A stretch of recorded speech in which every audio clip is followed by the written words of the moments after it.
Bienvenue dans ce live. On va s'approcher du Seigneur, notre Dieu, notre Roi, pour l'adorer avec ses cantiques. Descends sur nous.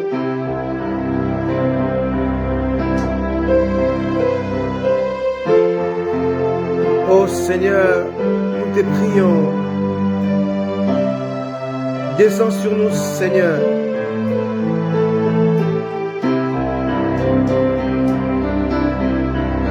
Merci Jésus.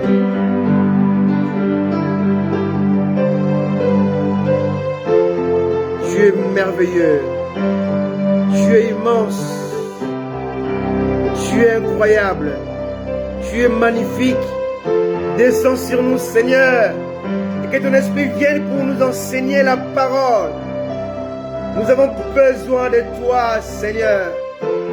Ton Église a besoin de toi. Ton peuple a besoin de toi, Seigneur. J'ai besoin de toi, Seigneur. Merci, Seigneur. Bienvenue, Seigneur, dans ce live.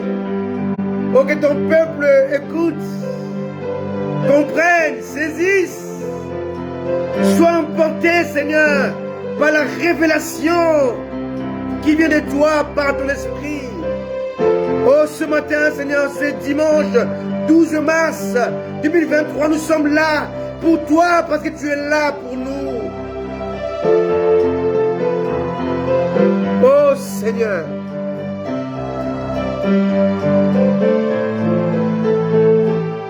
viens conquérir le cœur de ceux-là qui sont assoiffés, affamés de la parole révélée. Cher Saint-Esprit, merveilleux Saint-Esprit, merveilleux Paraclet, nous avons besoin de toi. Ton peuple a besoin de toi. Nous sommes là pour toi, Seigneur. Laisse-toi emporter, laisse-toi saisir par la sève de Dieu. Laisse-toi pénétrer par la puissance de Dieu. Laisse l'onction de Dieu. Laisse Dieu couler en toi. Laisse-le t'envahir. Laisse-le écraser ta chair. Laisse-le consumer ta chair, ta tragédie, tes pensées obscures et tes projets charnels. Laisse Dieu descendre sur toi. Merci Jésus. Nous sommes là pour toi parce que tu es là pour nous. Merci Jésus. Là où tu es, approche. Approche-toi de Dieu. Approche-toi de Jésus. Pour qui tout devient possible. Peu importe tes problèmes, peu importe tes difficultés, peu importe tes questionnements, mais à Jésus, tout devient possible. Il peut tout sauf rien. Oh mon Dieu, oh mon Maître, descends sur ton peuple et viens nous affranchir par la parole révélée, par la parole non mixée, par la parole immuable, inaltérable, infaillible, éternelle et victorieuse. Merci Jésus. Merci Adonai. Bienvenue à vous qui êtes là. Bienvenue à vous. Merci. Oh Dieu, sois béni Seigneur.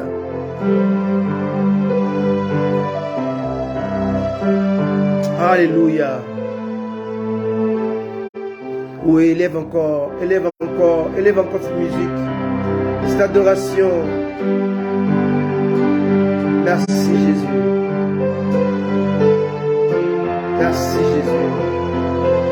Là où tu es, prosterne-toi devant Jésus. Laisse-le couler en toi. Laisse-le couler en toi.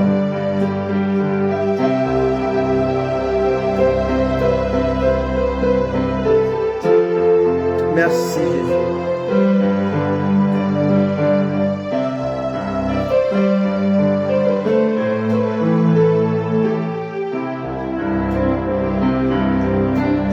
Merci Jésus.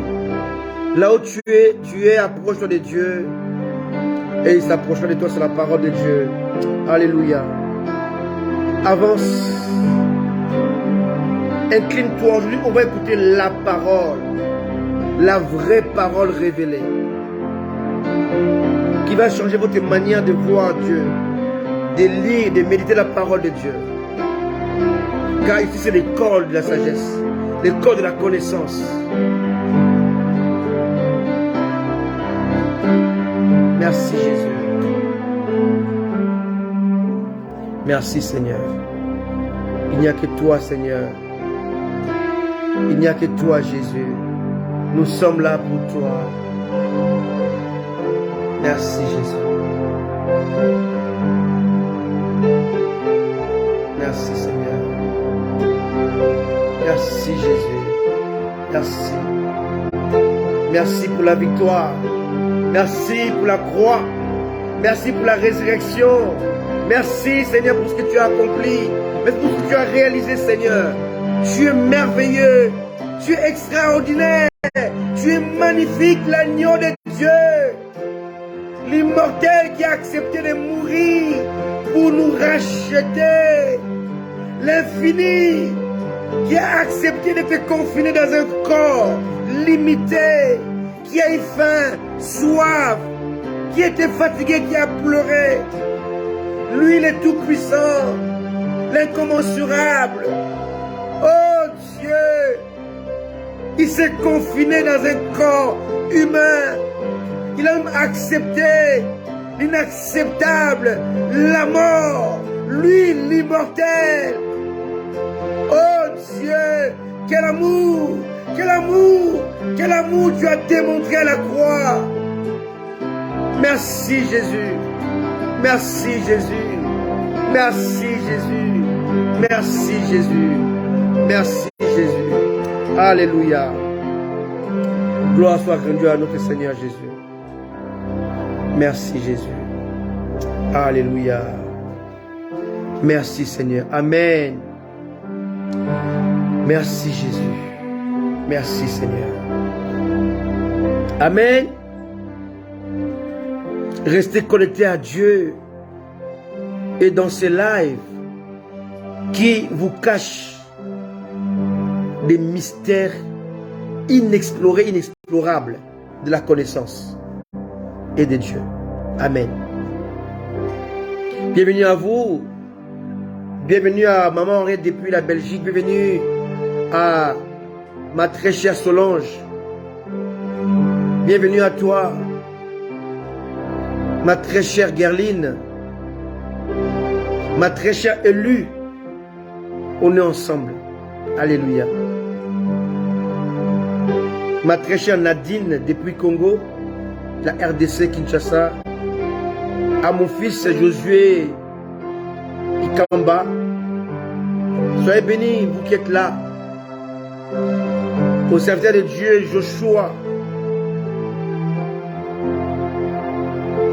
les prophètes, que Dieu vous bénisse, que Dieu vous accorde sa grâce, sa bonté, vous tous qui allez vous connecter après les lives. Je vous salue, je vous bénis au nom puissant et glorieux de Jésus-Christ. Alléluia. Nous parlions dimanche dernier du mystère des noms. On a parlé du nom de Marie, qui est considéré, d'après mon étude, comme étant un nom stratégique. Et je vous ai promis de parler des trois sortes des trois Maries. Marie, mère de Jésus, Marie de Béthanie et Marie de Magdala.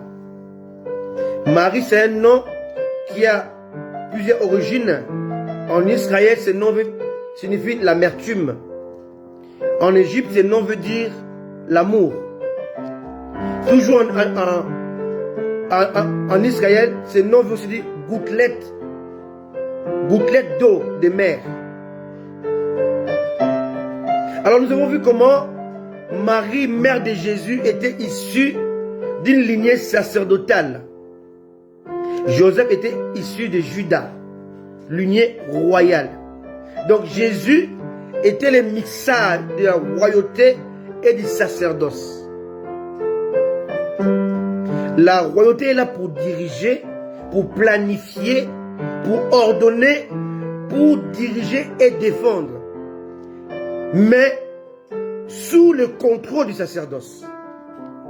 Ta victoire est liée à ton côté royal, parce que nous sommes des rois sacrificateurs. Et on ne peut pas dissocier ces deux images. Nous sommes un royaume de sacrificateurs. Donc nous sommes en même temps des rois et en même temps des sacrificateurs. Et lorsque nous parlons de la part de Dieu, nous sommes des prophètes. Donc on a trois aspects unis en nous qui étaient aussi unis en Jésus. Nous sommes rois, sacrificateurs et prophètes. Lorsque nous parlons de la part de Dieu, nous avons le manteau de prophète. Pas les prophètes de ministère, mais prophètes d'identité. Alléluia. Maintenant, lorsque nous nous prosternons dans l'adoration, nous jouons le rôle de sacrificateur. Lorsque nous régnons, comme la Bible dit dans le psaume 115, verset 16, Dieu a donné la terre au Fils de l'homme. Pour faire quoi? Pour régner. Lorsque nous régnons, nous les faisons comme étant des rois. Il n'est pas si question de reines, mais de rois. Toutes les femmes qui croient en Dieu deviennent fils de Dieu.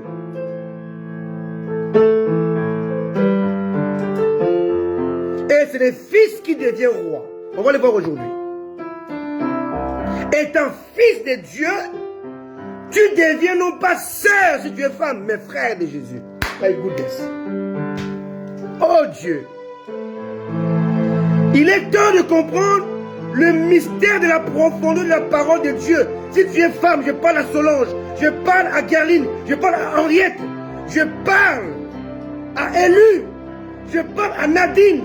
Vous qui êtes là, si vous croyez en Jésus, vous devenez fils. Fils de Dieu et frère de Jésus et roi. Pas fille, pas reine, mais fils, frère et roi. Nous sommes des rois sacrificateurs. Alléluia. Oh mon Dieu. Ça bouillonne. Nous avons vu Marie. Et nous sommes dans les noms stratégiques. Dimanche prochain, on va rentrer dans les noms prophétiques. Aujourd'hui, je vais finir les noms stratégiques. Marie, mère de Jésus, Marie de Béthanie qui avait offert un parfum. Et je vous ai dit dimanche dernier comment le parfum était une stratégie que Satan ne connaissait pas, ignorait. C'était le fait de rendre Jésus Dieu au-delà de la mort. Or, s'il était mort comme Dieu, la Bible était fausse parce que Dieu est immortel.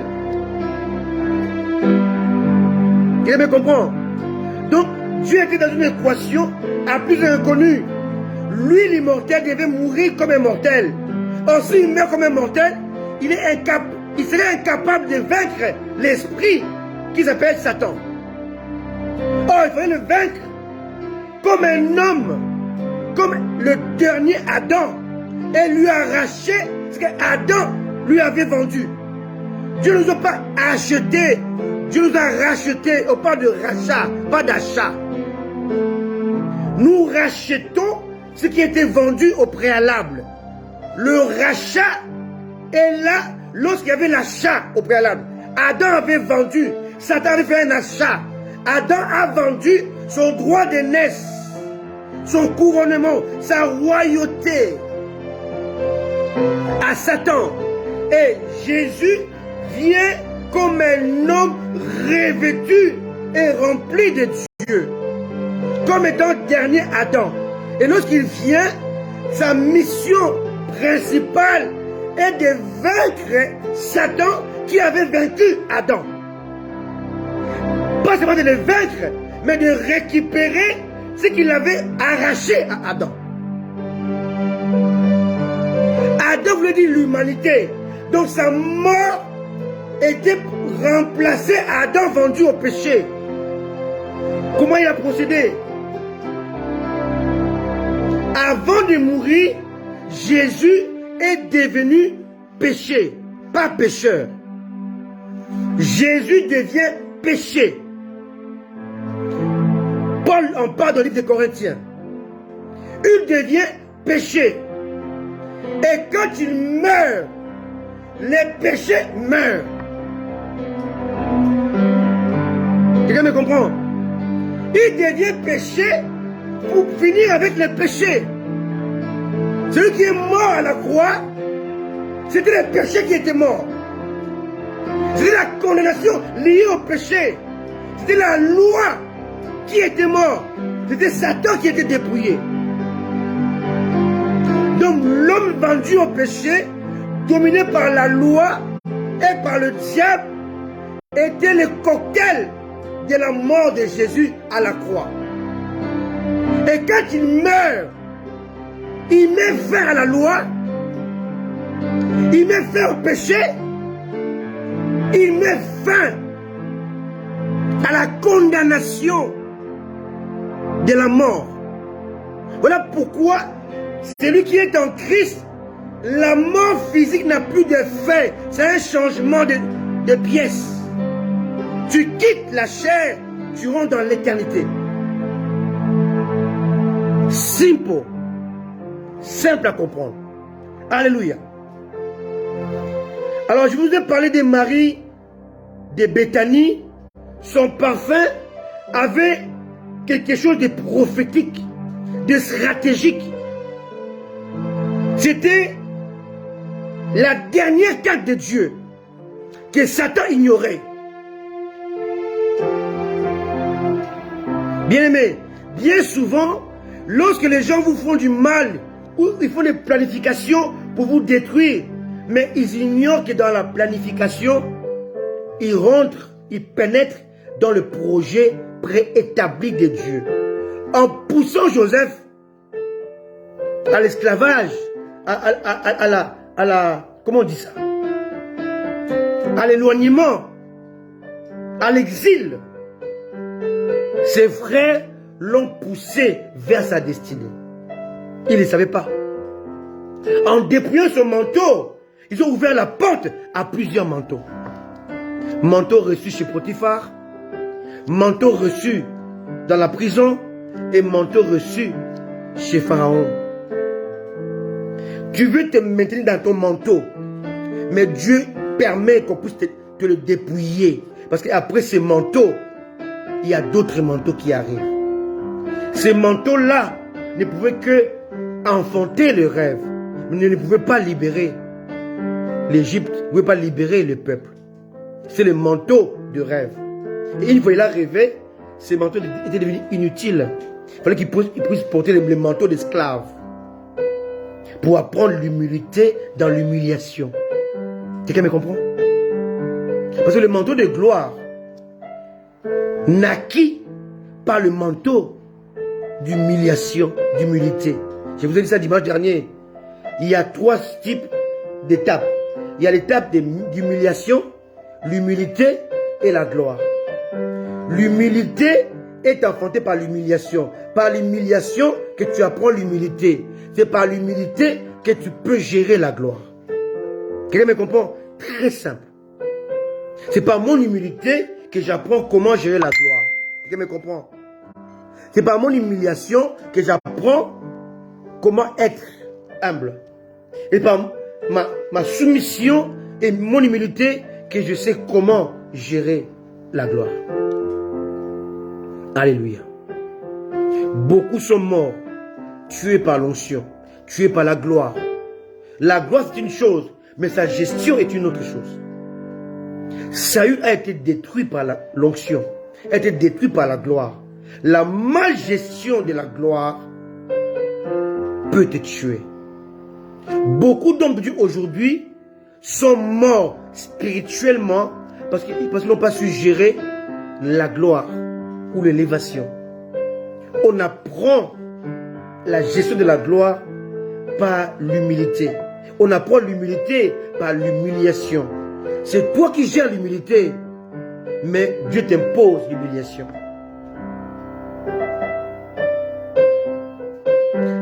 Dieu t'impose ta famille, mais ne t'impose pas ton mari ou ta femme.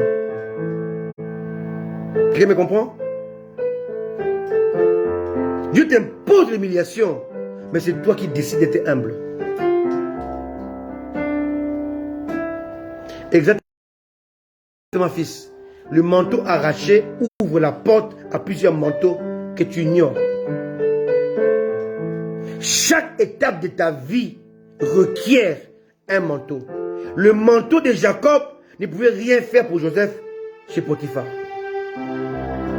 Et une fois le manteau de Potiphar, de gestion de sa maison, avait fini son rôle, Joseph devait maintenant quitter chez Potiphar. Mais comme il était installé, Dieu l'a chassé. Dieu s'est servi de la femme de Potiphar pour chasser Joseph. Plusieurs fois dans ta vie, Dieu te dit il faut bouger.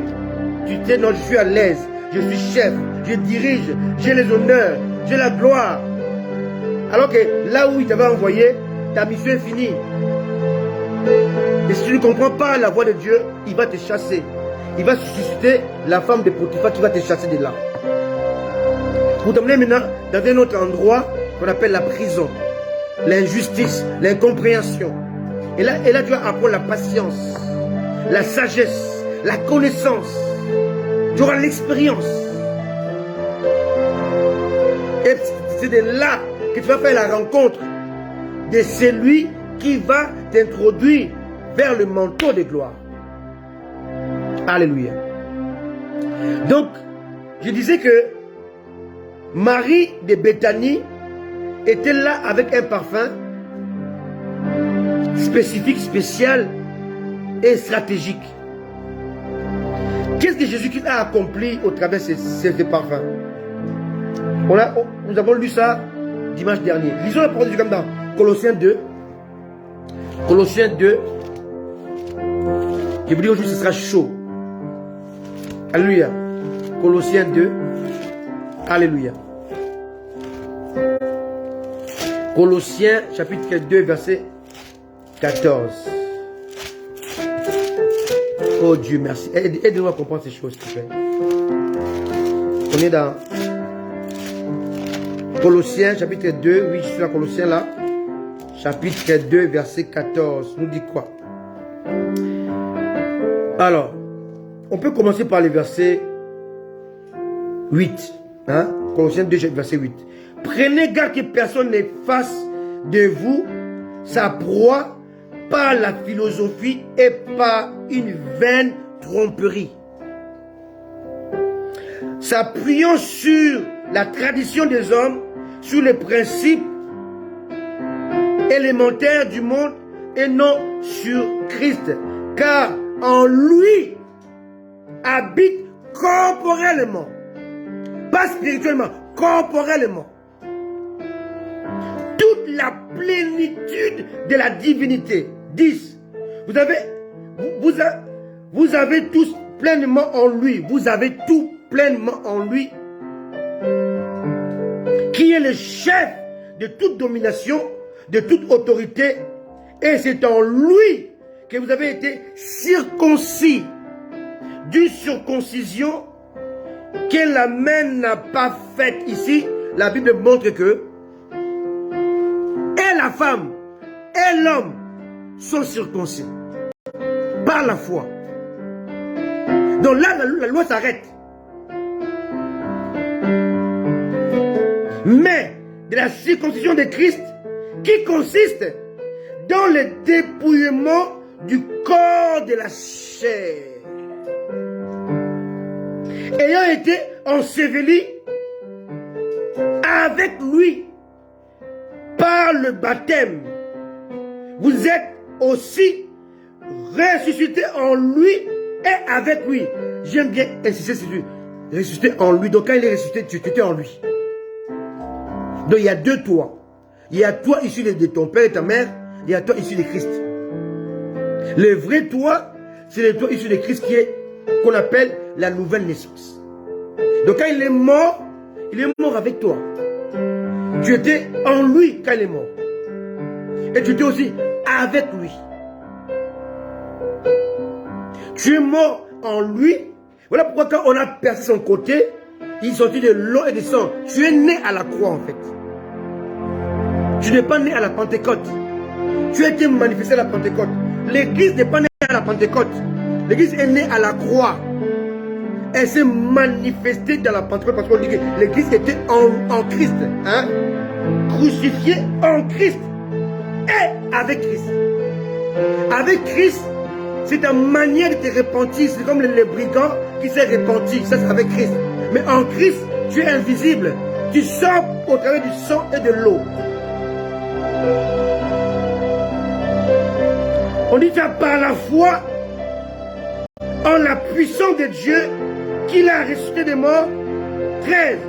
Vous qui étiez morts par vos offenses, le péché t'a condamné à la mort.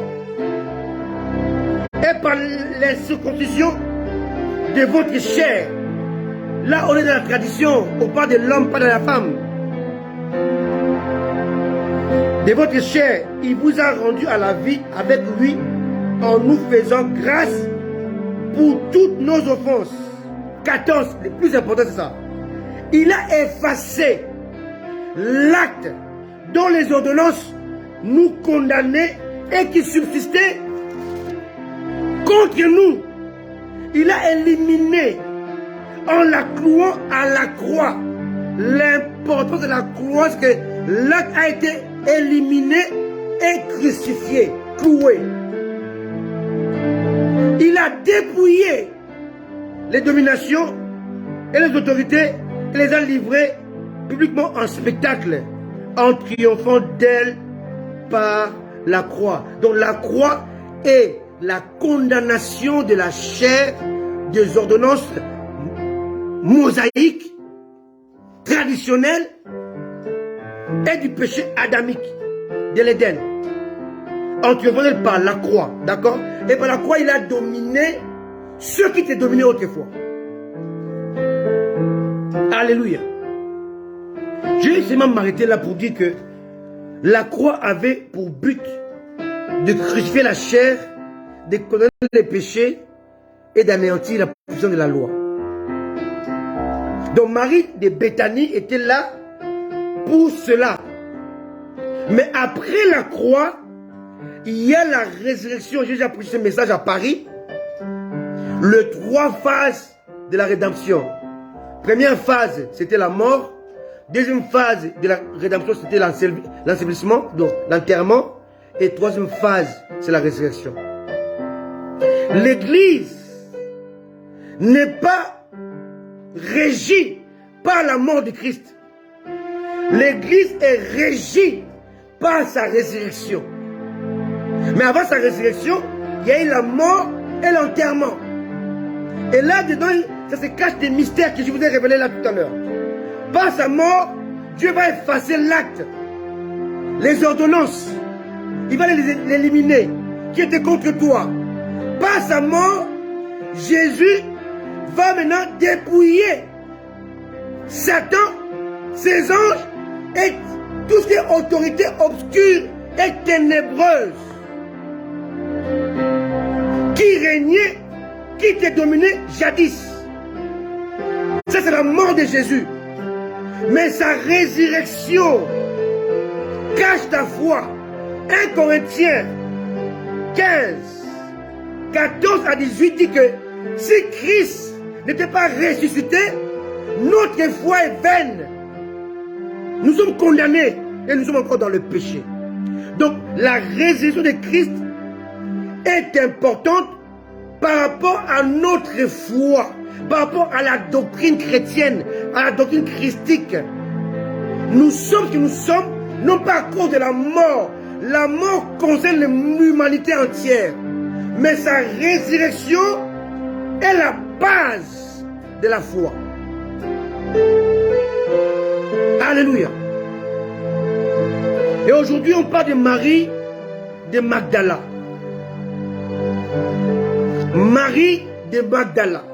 Et on va les voir dans le 4 évangiles. Parmi les 4 évangiles, il y a 3 évangiles qu'on appelle évangiles synoptiques qui se ressemblent. Matthieu, Marc et Luc sont considérés comme les 3 évangiles synoptiques ressemblants. Mais chaque auteur avait sa plume, avait sa particularité, avait sa manière. Parce qu'ils n'avaient pas tous les 3 la même révélation du Christ. Matthieu dépeint Jésus comme étant le roi. Rappelez-vous, Christ est l'image de la gloire de Dieu. Et devant la gloire de Dieu, il y a 4 chérubins. Ils avaient chacun 4 faces. Première face, c'est la face des lions. Deuxième, la face de bœuf. Troisième, la face de l'homme. Et quatrième, la face de l'aigle. Donc Jésus est l'image de la gloire révélée de Dieu avec 4 aspects. L'aspect de Matthieu comme lion, l'aspect de Marc comme bœuf, l'aspect de Luc comme homme et l'aspect de l'aigle comme Dieu. Matthieu dépeint Jésus comme roi. Marc dépeint Jésus comme serviteur, donc comme bœuf. Le bœuf, il y a 2000 ans, se servait pas seulement pour la viande, mais aussi pour labourer la terre. Servir, être à la disposition de l'homme. Jésus était à la disposition de l'homme pécheur, l'homme perdu, l'homme égaré, l'homme éloigné, l'homme détaché, l'homme séparé d'avec Dieu. Là, il est le bœuf. Il est le bœuf.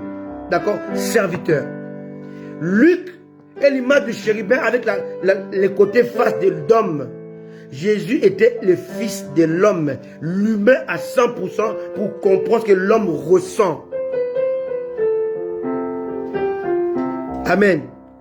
Et Jean est l'image de chérubin, aigle, partie aigle, l'image de Jésus, Dieu. Voilà pourquoi le seul évangile qui parle de Jésus comme Dieu, c'est l'évangile de Jean.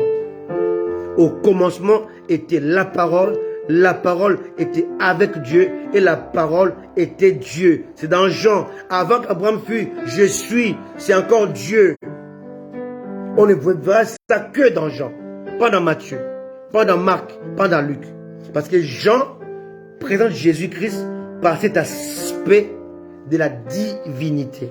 Moi et le Père, nous sommes un. Philippe, tu m'as jamais vu. Comment tu peux me dire de te montrer le Père? Je suis dans le Père est en moi. Tu peux voir ça que dans Jean, pas dans Matthieu, pas dans Marc et pas dans Luc. Il est important que les chrétiens comprennent le pourquoi des 4 évangiles et pourquoi dans le récit, il y a des différences. Les différences que nous avons dans le Matthieu, Marc, Luc et Jean sont spécialement définies par rapport au thème de leur évangile. Aujourd'hui, on parle de Marie de Magdala.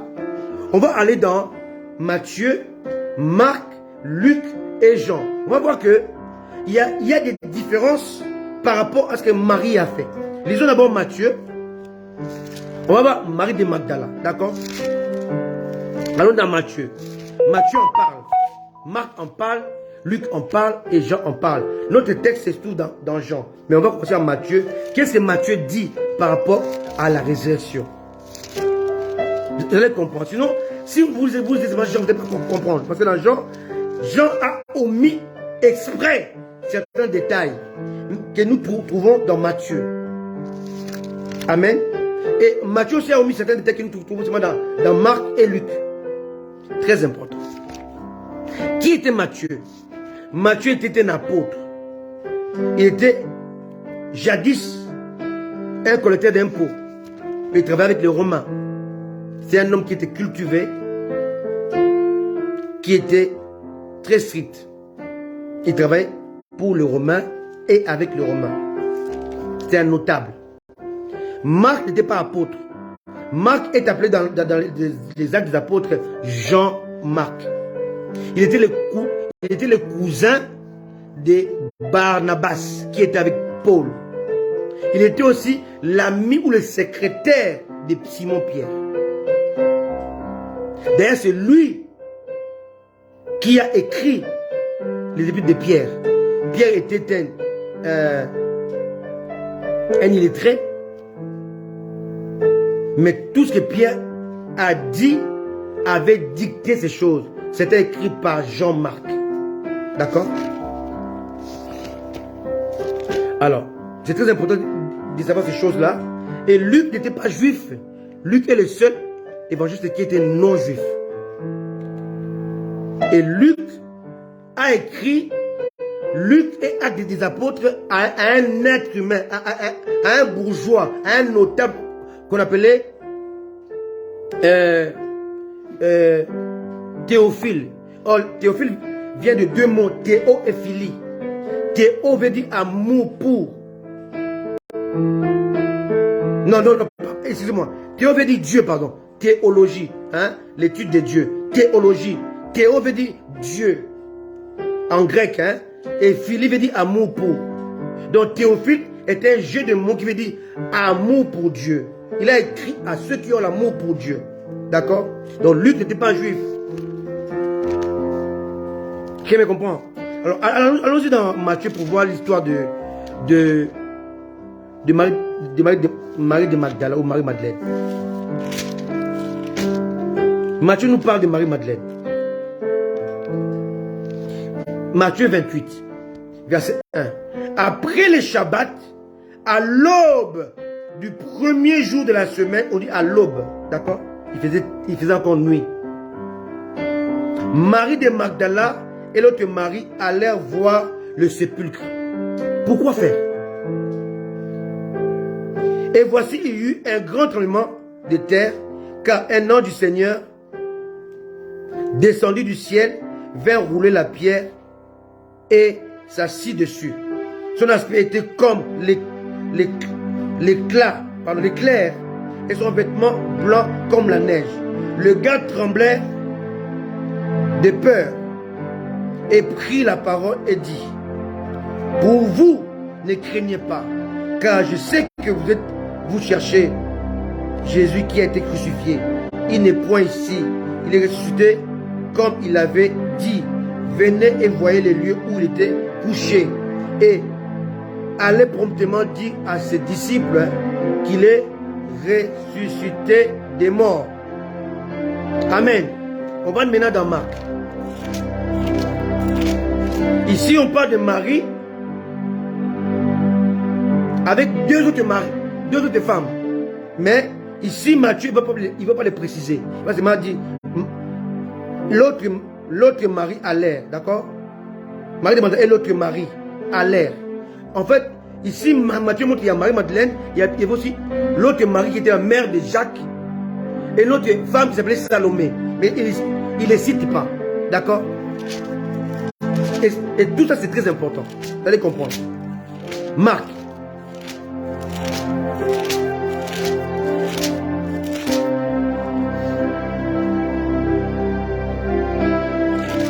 Alors, on est dans Marc chapitre 15. Non, chapitre 16. Marc 16. Lorsque le Shabbat fut passé, donc le samedi, Marie de Magdala, Marie, mère de Jacques, et Salomé, trois femmes, d'accord? Ici, Marc va les citer. Pourquoi? Parce que Marc dépeint Jésus comme serviteur et il montre le nom de serviteurs qui sont venus pour servir. Elles sont allées faire quoi? Matthieu ne le dit pas, mais Marc va le dire. Acheter des aromates afin d'aller embaumer Jésus. Donc, elles sont allées pour embaumer Jésus qui reste mort. Donc, les trois femmes sont allées pour confirmer la mort de Jésus et sa condamnation à la mort. On va embaumer son corps. On va empêcher son corps de ressusciter. L'ignorance. Elles sont allées embaumer Jésus.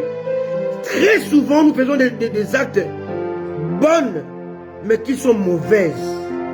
Parce qu'ils condamnent la pensée de Dieu. Ils condamnent la foi. Ils condamnent l'ainsi dit Dieu. Ces actes-là que nous faisons, ils sont certes bons, mais ils sont odieux aux yeux de Dieu. Et elle voulait embaumer celui qui avait dit le troisième jour, je reviendrai à la vie, je vais vaincre la mort.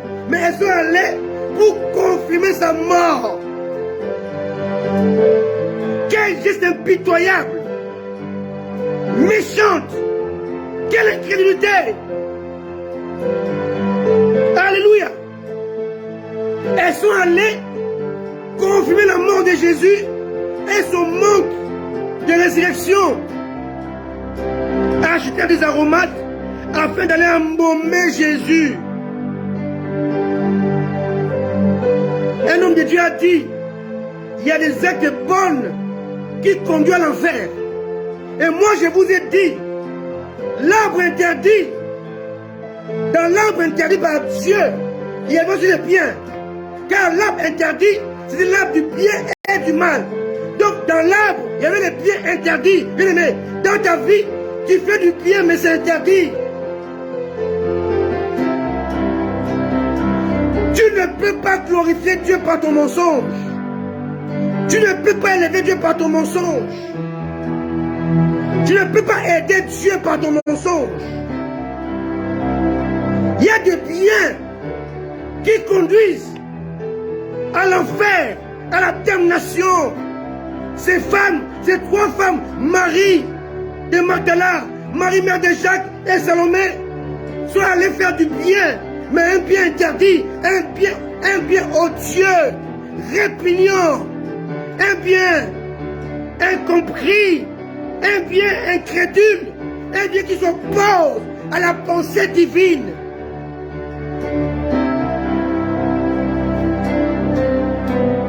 Alléluia.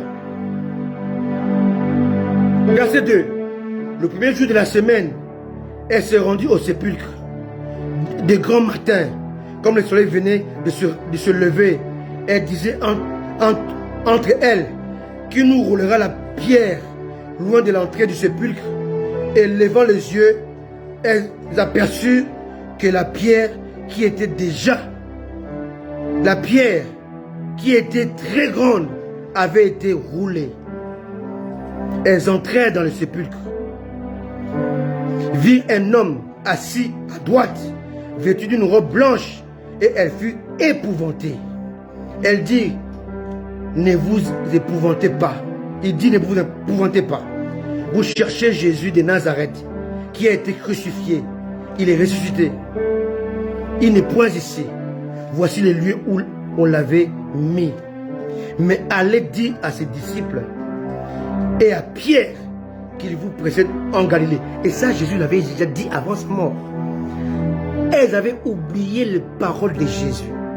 Quand tu oublies les paroles de Jésus, tu vas poser des actes insensés, odieux, invraisemblables, inutiles. Elles voulaient que la pierre soit roulée, la pierre était roulée. Mais elles n'ont pas vu le corps de Jésus. Elles ont vu l'ange. Allons-y dans Luc.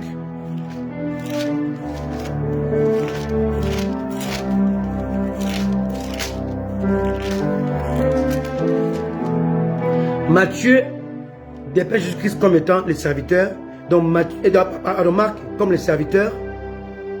Voilà pourquoi Marc insiste sur les faits et gestes de Jésus. Luc, mais maintenant Luc parle de quoi? Luc chapitre 24, verset 1. Le premier jour de la semaine, donc dimanche et non pas lundi, elle se rendit au sépulcre du grand matin, portant les aromates qu'elles avaient préparés. Tu prépares de bonnes choses pour un cadavre, alors que ton maître n'est pas un cadavre, il est la vie. Je dis bien, ce sont les bonnes choses interdites. L'arbre interdit, c'est l'arbre de la connaissance du bien et du mal. Donc il y a du bien qui sont interdits. Alléluia. Si tu aimes ton père, ta mère, ta femme, tes enfants, plus que Jésus, c'est bien. Non, tu les aimes, c'est bien. Mais si tu les aimes plus que Jésus-Christ, c'est mal. C'est du bien d'aimer. C'est bien de protéger. Mais si tu aimes ton mari, ta femme, tes enfants, plus que Jésus-Christ, ce n'est pas le bien, c'est le mal. Bien interdit. Alléluia. Et trouvèrent le sépulcre. Et trouvèrent que la pierre avait été roulée de devant le sépulcre. 3. Étant entrés, elles ne trouvèrent pas le corps du Seigneur Jésus. Comme elles ne savaient que penser de cela, voici 2 hommes leur apparurent en habits resplendissants. 5. Saisies de frayeur, elles baissèrent le visage contre terre. Mais ils leur dirent, les hommes leur dirent, pourquoi cherchez-vous parmi les morts celui qui est vivant? Il n'est point ici, mais il est ressuscité. Souvenez-vous de quelle manière il vous a parlé lorsqu'il était encore en Galilée.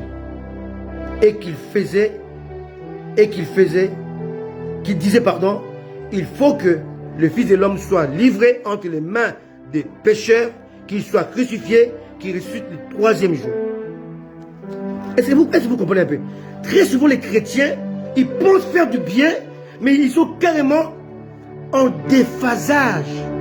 Ils sont déphasés des réalités divines et des principes scripturaires. Tu penses faire du bien en embaumant le corps, mais quand on embaume le corps, on connaît le corps n'est pas ressuscité. Alors maintenant dans Jean, notre texte est tout dans Jean. Je vous ai lu les 3 textes pour vous voir maintenant qu'est-ce que Jean dit. D'accord? Jean, et c'est celui qui présente Jésus-Christ comme étant l'aigle, comme Dieu. Qu'est-ce que Jean a dit? Jean 20. Alléluia. Jean 20. Alléluia. Verset 1. Le premier jour de la semaine, Marie de Magdala se rendit au sépulcre dès le matin comme il faisait encore obscur. Ici, Jean a exclu de parler de Marie, mère de Jacques et Salomé. Jean parle d'une personne. Pourquoi? Parce que Jean veut insister sur un fait.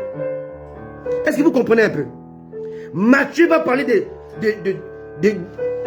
2 femmes, Marie de Magdala et Marie, mère de Jacques. Il va omettre de parler de Salomé. Marc va citer les 3.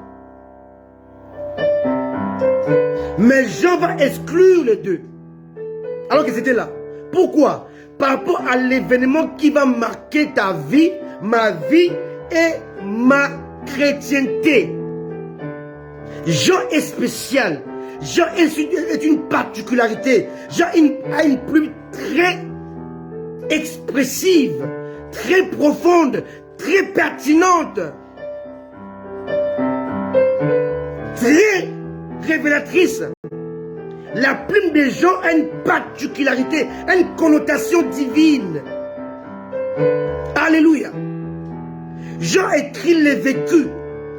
Marc a écrit par rapport au témoignage. Luc a écrit par rapport au témoignage. Matthieu a écrit par rapport à ce qu'on lui a dit. Mais Jean était sur place. Jean écrit les vécus. Et Jean veut glorifier Dieu. Et Jean veut insister sur un fait réel, mais prophétique et stratégique. Un fait qui va changer ta destinée, qui va changer ta manière de voir Dieu, de concevoir Dieu. Et Jean parle ici de Marie seule. Marie de Magdala s'est rendue, elle s'est rendue au singulier. Pourquoi? Parce que ici, Jean veut insister sur un détail. La vie chrétienne est une vie de détails. Dieu te parle de manière particulière. Dieu est dans le détail de ton appel, de ta vie, de ta souffrance, de ton futur. Dieu est un Dieu de détails, élu. Dieu t'a pris quelque part. Il t'a amené quelque part. Il t'amène quelque part. Solange, qui sait d'où Dieu t'a tiré.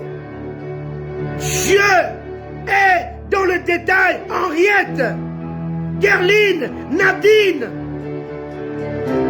Dieu sait d'où il vous a tiré.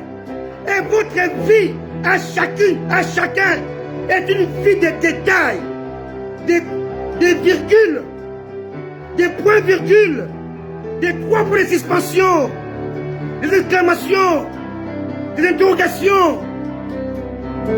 Les points viendront à la fin. La vie chrétienne est une vie de détails. Dieu est dans le détail. Regardons les détails des gens.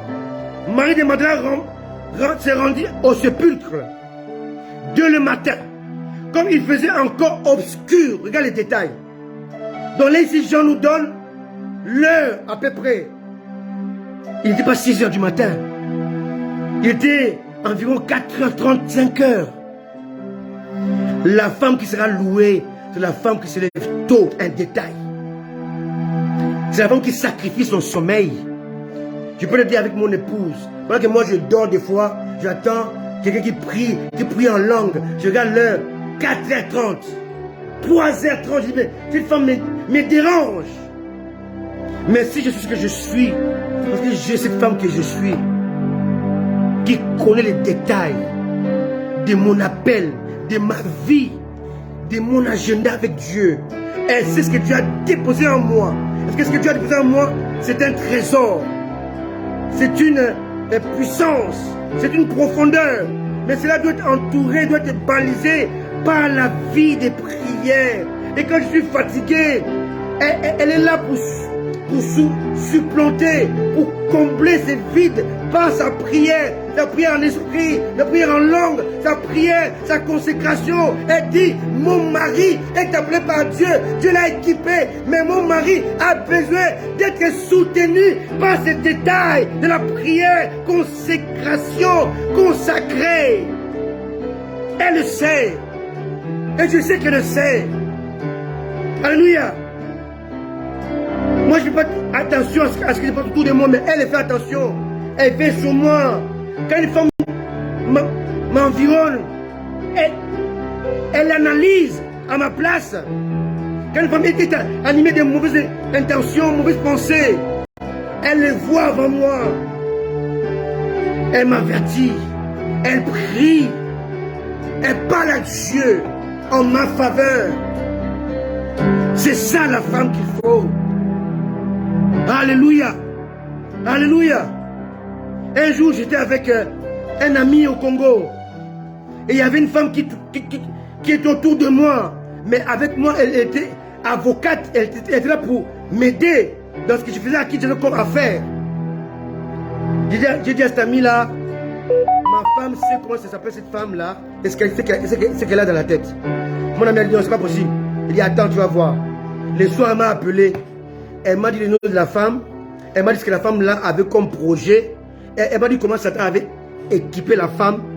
Comment Satan avait investi des choses pour me dérouter, pour me renverser, pour que je perde ce que Dieu m'avait donné. Et quand elle avait appelé, j'avais mis l'ampli. Le passé avec qui j'étais a tout écouté, tout entendu. Il m'a dit c'est terrible. Il dit oui, c'est ma sentinelle que Dieu a mis à mes côtés. Alléluia. Elle est dans les détails. C'est une femme de valeur. Aujourd'hui, je vais la louer. Je vais l'élever. Je vais l'acclamer. Parce que je suis devenu comme ce que par la grâce de Dieu, mais par ce détail de sa présence à mes côtés. Ici, Jean est dans le détail. Je ferme la parenthèse. Elle dit, verset 2, elle courut vers Simon, pardon, voilà, donc, comme il faisait encore obscur, elle vit que la pierre était ôtée du sépulcre. Elle courut vers Simon Pierre et vers l'autre disciple que Jésus aimait. et leur dit, ils ont enlevé du sépulcre le Seigneur. Ce qui est bien ici, Marie parle de cadavre, mais ici, on est dans une complexité. Elle continue à appeler un cadavre Seigneur. My goodness. Et c'est ça la particularité de Marie. Elle ne voulait pas seulement embaumer Jésus. Mais quand elle dit que Jésus n'est pas là, elle dit non. Ce n'est pas les cadavres, ce n'est pas le corps de Jésus, c'est le Seigneur. En d'autres termes, il ne peut pas mourir. Il ne peut pas mourir. La mort ne peut pas avoir le pouvoir, les dessus, la puissance ne peut pas écraser mon Seigneur. Aujourd'hui, il y en a des gens qui t'appellent docteur Christian, apôtre Christian. Mais si demain tu passes par des moments difficiles, par des moments terribles, par l'humiliation, il t'appelle Christian. Cet homme, cet individu, mais Marie, au-delà de la mort, elle a appelé son maître, Seigneur. Elle a considéré même au-delà de la mort. Quelle foi! Quelle foi! Un détail que Matthieu n'a pas cité, que Marc n'a pas dit, que Luc n'a pas évoqué. Mais Jean l'évoque. Jean montre la valeur, la capacité, l'esprit supérieur, l'élévation de Marie de Magdala, qui appelle un cadavre Seigneur. Sa bouche pouvait l'appeler cadavre, mais son cœur savait qu'il était Seigneur. Sa bouche pouvait dire qu'il est mort, mais son esprit était convaincu qu'il était vivant. Sa bouche pouvait désespérer, mais son cœur était resté intact, affermi, en ayant foi à ce maître incommensurable, à ce Dieu inimitable, à ce roi incroyable. Elle a appelé mon Seigneur. Oh Seigneur, quelle foi, quelle considération. Aujourd'hui les chrétiens, lorsque nous passons par la croix, un moment difficile, on change de nom, on dit faux pasteur, faux serviteur, faux apôtre, faux docteur. Il y a un homme de Dieu que j'ai encadré. Il a dit, un autre homme de Dieu, docteur Christ est un païen. Est un païen, un homme qui m'a dit, un fils que j'ai encadré, a dit à un pasteur, un ami, Christ est un païen. J'ai été choqué. Comment l'homme peut être changeant? Comment l'homme peut disqualifier aussi simplement? Comment l'homme peut dénigrer aussi facilement? J'ai été blessé au fond de moi-même. Je dis Seigneur, occupe-toi de lui. Occupe-toi de lui. Quand il m'a blessé,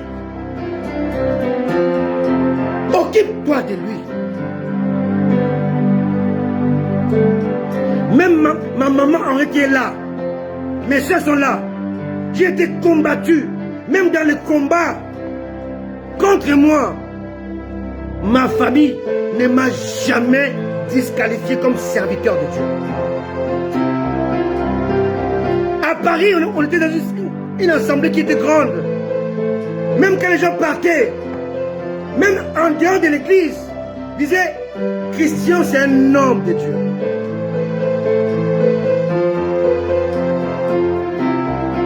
Faites attention aux détails. Il y a des détails qui peuvent vous coûter la vie éternelle. Mais qualifier de païen veut dire que tu contredis l'esprit qui est en moi. Tu disqualifies ma qualification. Tu bafoues mon onction. Tu écartes ma valeur devant Dieu. Hé, toi, tu as blasphémé. Et c'est impardonnable devant Dieu. Il y a des gens qui ont consacré toute leur vie. J'ai passé 42 ans de ma vie à servir ce grand Dieu. Qui es-tu pour dire que je suis un païen? Qui es-tu? J'ai sacrifié ma jeunesse, ma vie, pour la cause de Jésus.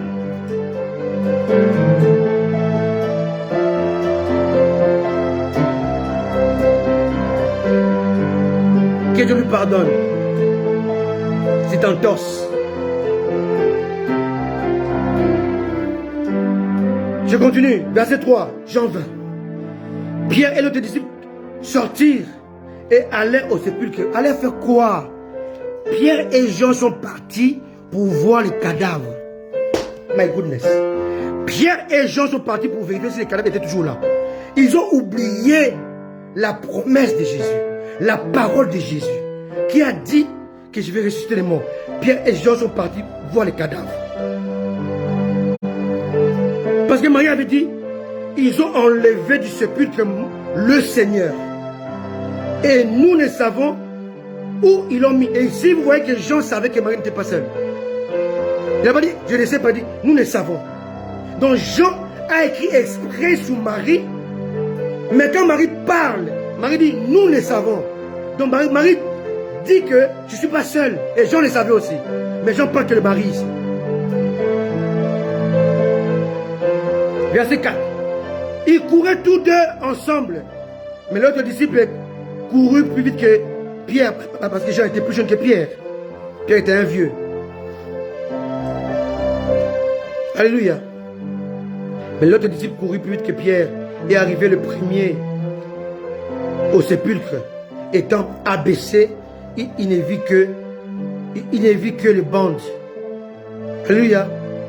Il vit que les bandes qui étaient à terre. Cependant, il n'entra pas. Simon Pierre, qui les suivait, qui arriva après, arriva et entra. Pierre est entré, Jean n'est pas entré. Donc courir ne veut pas dire que tu vas entrer en premier. Il vit les bandes qui étaient à terre et les linges qu'on avait mis sur la tête de Jésus et non pas avec les bandes. C'était séparé. Tout ça, c'est des détails très importants, mais je n'en parlerai pas aujourd'hui. Je parlerai plus tard. Mais prier dans un lieu à part. Alors l'autre disciple, donc Jean, qui était arrivé le premier au sépulcre, entra aussi à son tour. Il vit et il crut. Là, ils ont cru que Jésus-Christ n'est plus mort. Ils ont maintenant cru à la résurrection. Or, la foi, c'est croire avant de voir. L'incrédulité, c'est de voir avant de croire. Ils étaient incrédules. Voilà pourquoi Jésus ne s'est pas montré à eux. Mais Marie a appelé Jésus Seigneur. En quelque part, comme je dis, sa bouche parlait de cadavres qu'il fallait embaumer. Mais son cœur disait ressusciter. Voilà pourquoi il a dit Seigneur. Quelqu'un me comprend? Très important. On continue. 8. Mais l'autre disciple qui était arrivé le premier au sépulcre entra aussi, il vit et crut. 9. Car il ne comprenait pas encore que, selon l'écriture, Jésus devait ressusciter des morts. 10. Et les disciples s'en retournèrent chez eux. Donc Pierre et Jean sont rentrés chez eux. C'est là où maintenant commence la révélation de Marie de Magdala. Cependant, Marie se tenait dehors près du sépulcre. Pierre et Jean sont partis, mais Marie est restée. Parce que Marie a dit, ce n'est pas possible que le Seigneur ne soit pas là, que je ne sache pas pourquoi il n'est pas là. Combien de fois tu as abandonné la promesse de Dieu et tu es parti? Alors qu'il fallait rester.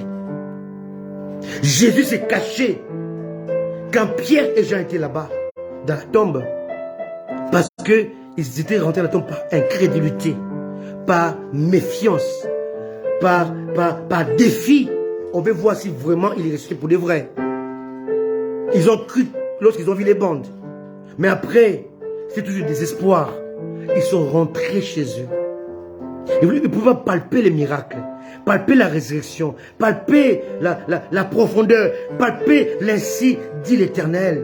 Ils sont partis. Combien de fois tu as abandonné ton miracle? Combien de fois tu as abandonné l'espace, l'environnement de ta bénédiction, comme Abraham a abandonné l'entourage, l'environnement de la bénédiction de Dieu. Il est parti en Égypte. Et quand elle a quitté l'Égypte pour revenir vers l'environnement, il avait rapporté Agar. Agar qui égare. Je te parle aujourd'hui de la part du Seigneur. Ton problème, mon problème, très souvent, nous abandonnons l'environnement royal, béni, arrosé par Dieu. Pierre et Jean ont quitté les sépulcres, lieu de la victoire sur la mort.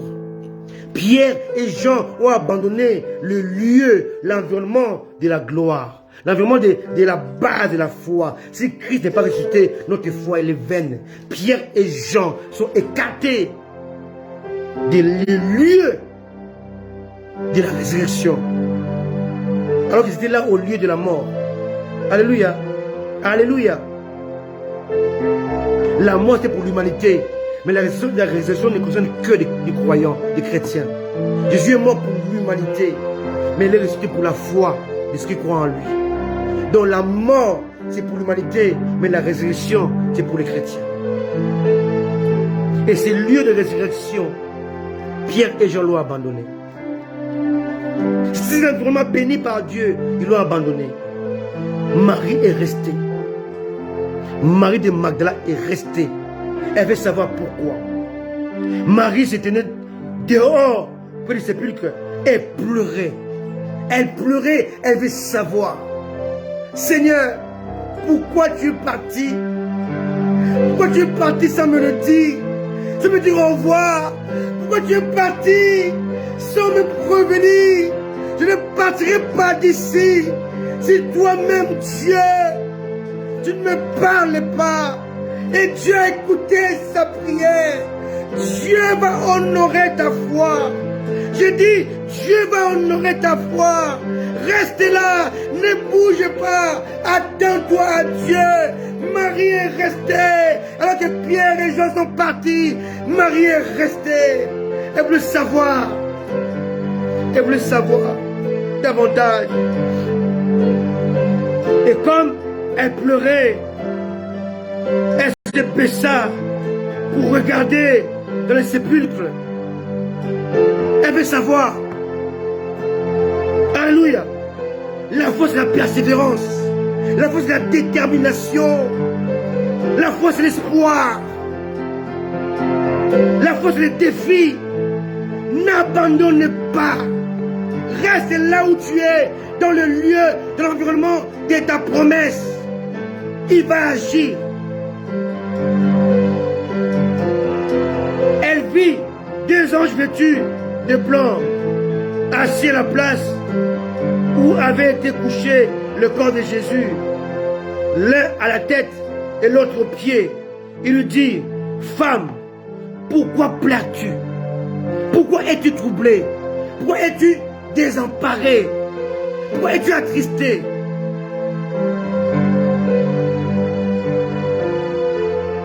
Elle leur répondit, parce qu'ils ont enlevé, pas le cadavre de Jésus, non. Pas la mort, non. Parce qu'ils ont enlevé mon Seigneur, mon Maître. Ils ont enlevé mon Seigneur. Et je ne sais pas où ils l'ont mis. Je ne peux rien sans lui. Il est le socle, il est mon bouclier, il est la définition de ma vie, il est le garant de mon existence, il est le fondement de ma foi. Je dois savoir où il est, car sans lui, je suis désemparé. Je ne sais pas où ils l'ont mis. 14. En disant cela, elle se tourna, elle vit Jésus debout. Alléluia! Dieu va exaucer, va couronner ta foi, ta détermination, ta persévérance. Dieu va la couronner de victoire. Elle vit Jésus debout. Jésus s'est caché à Pierre. Il s'est caché à Jean. Mais il s'est révélé à une dame qui était une prostituée, qui avait 7 démons en elle. Oui, Marie était une ancienne prostituée. Jésus a chassé 7 démons en elle. Elle avait une ancienne vie. Peu importe qui tu es, peu importe d'où tu viens, peu importe la vie que tu avais avant. Mais si tu as la foi en Jésus, il va honorer ta foi. Il va honorer ta vie. Il va aplanir ta destinée. Jésus ressuscité. Il a un corps autre. Il a un corps immortel. Il a un corps glorieux. Il a un corps céleste. Sa Pierre n'a pas vu. Jean n'a pas vu. Mais Marie, l'ancienne prostituée, l'ancienne démoniaque, celle qui était possédée par les démons, jadis, a vu ce Jésus. Il n'est pas encore trop tard pour toi. Tout est encore possible. Si tu crois en Jésus, c'est encore possible. Alléluia. Alléluia. Jésus debout. Mais elle ne savait pas que c'était Jésus. Jésus lui dit, femme, pourquoi pleures-tu? Qui cherches-tu? Elle, pensant que c'était le jardinier, lui dit, Seigneur, si c'est toi qui l'as emporté,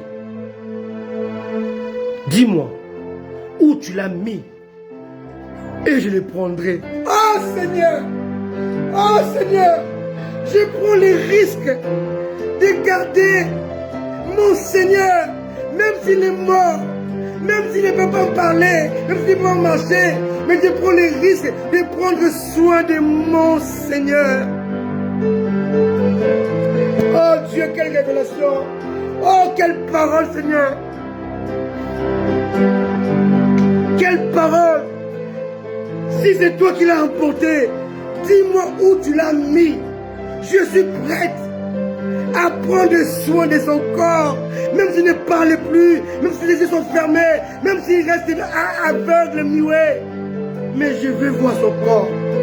Je veux le voir. Je veux le prendre avec moi. Je veux qu'il reste avec moi. Il est mon Seigneur, même dans la mort. Il est mon Seigneur. Oh Seigneur, quelle puissance. Voilà pourquoi Jean a laissé tomber Marie, même mère de Jacques. Salomé est resté sur Marie de Magdalene, Marie de Magdala. Voilà la profondeur. Je le prendrai. Verset 16. Jésus lui dit, Marie. Il parle avec un ton puissant, un ton autoritaire. Vous avez les points d'exclamation. Marie, que dis-tu? Elle se retourna et lui dit en hébreu, Rabouni, maître. Avant elle a dit Seigneur, mais elle a dit maître. Le Seigneur peut mourir, mais le maître reste vivant. Alléluia. Elle n'a pas dit Seigneur, Rabouni. Alléluia. Alléluia. Ils ont enlevé son Seigneur, mais elle a rencontré son maître. Rabouni, en hébreu, en grec, didaskalos. Didaskalos, en hébreu, Rabouni. Tu es vivant. Tu es vivant. Je suis vivante. Tu es vivant. Je suis heureuse. Tu es vivant. Je suis délivré. Rabouni, c'est-à-dire maître. Jésus dit, ne me touche pas. Ne me touche pas, car je ne suis pas encore monté vers mon Père. Ici, c'est une révélation terrible. Hein? Après la résurrection, Jésus étant souverain sacrificateur, il devait monter au ciel pour apporter son propre sang devant le trône de Dieu pour que toi et moi soyons purifiés d'une manière définitive par la foi. Or, un sacrificateur, l'autre il rentrait dans le tabernacle, on ne pouvait pas toucher le sacrificateur. Si on pouvait l'essuyer. D'accord? Et ici, Jésus dit à Marie, ne me touche pas parce que je dois accomplir quelque chose pour toi et pour le monde. Ceux qui croient en moi. Ne me touche pas car là je suis habillé d'un habit de souverain sacrificateur selon l'ordre de Melchisédek pour accomplir ce pourquoi je suis venu sur la terre. Ne me touche pas sur le que tu vas m'essuyer. Parce qu'en toi, il y a un mélange d'incrédulité et de foi. Tout ce qui est mélangé n'est pas de Dieu. Marie croyait que Jésus était un cadavre. Après, un cadavre qui était Seigneur. En même temps, un maître qui était vivant. En lui, il y avait l'arbre interdit. Le bien et le mal. Comme il y avait le mélange entre le bien et le mal. La mort qu'on devait embaumer. Et l'homme ressuscité. Il y avait en elle le mélange.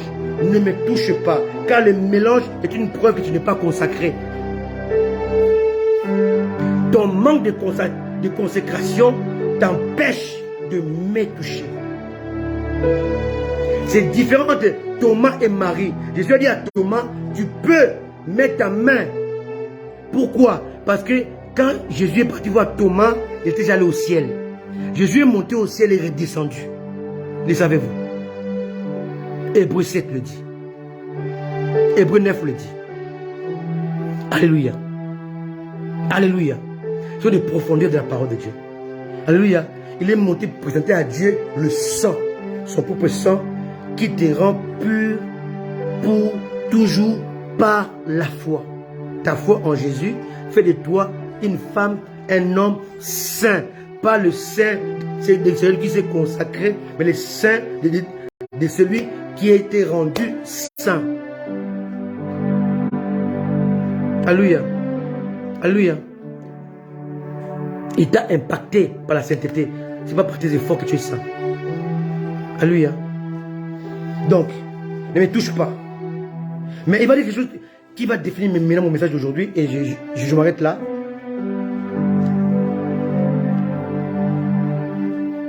Je ne suis pas encore monté vers mon Père. Mais, ça c'est le message d'aujourd'hui, c'est ça. C'est cette phrase-là. Mais, va trouver mes frères. Et dis-leur que je monte vers mon Père. Votre Père. Vers mon Dieu et votre Dieu. On ne peut pas comprendre cela si on ne lit pas Jean 15, 15. Je vais vous lire ça vite fait et je m'arrête là. Jean 15, 15 dit quoi?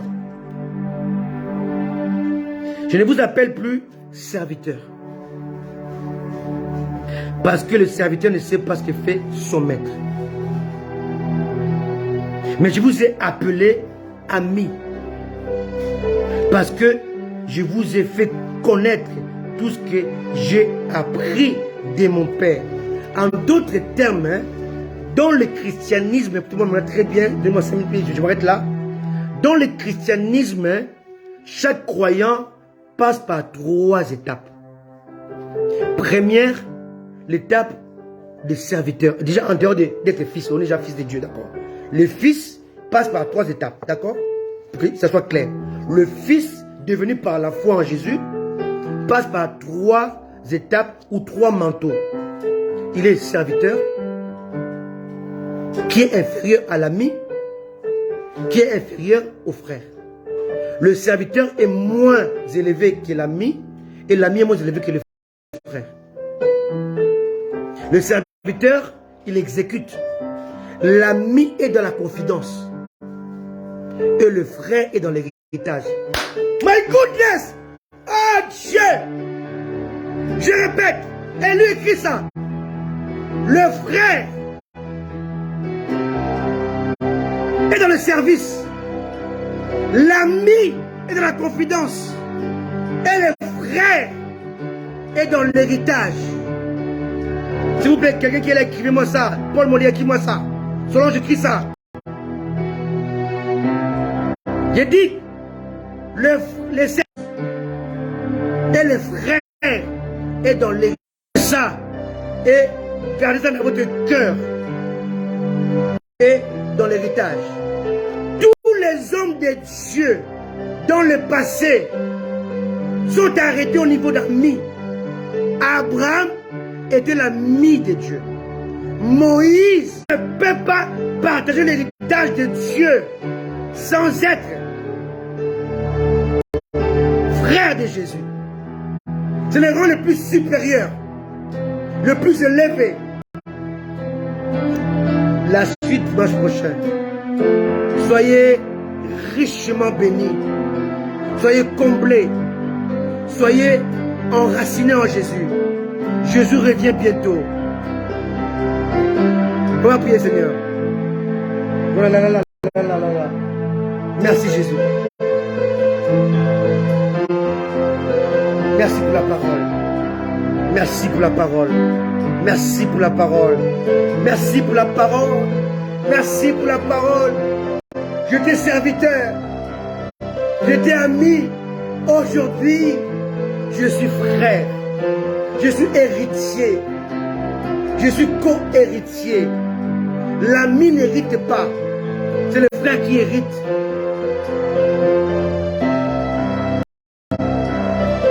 Père, merci pour la parole. Que la parole puisse toucher ton peuple et les aider à comprendre ces mystères. Au nom de Jésus. Au nom de Jésus. Au nom de Jésus. Soyez bénis. Soyez comblés. Alléluia. Sois béni, élu. Le serviteur est dans le service. L'ami est dans la confidence. Tandis que le frère est dans l'héritage. Tous qui croient en Jésus sont fils de Dieu. Donc frère de Jésus. Solange, tu es frère de Jésus. Élu, tu es frère de Jésus. Soyez bénis. Dans mon cœur, avec Élu, ils sont toujours là pour vous apporter la parole révélée. Soyez comblés, bénis. Accrochez-vous à Jésus. Que Dieu vous accorde sa grâce et sa bonté. Soyez bénis au nom de Jésus. À nous revoir dimanche prochain pour la suite. Marie de Magdala, suite et fin. Bye bye.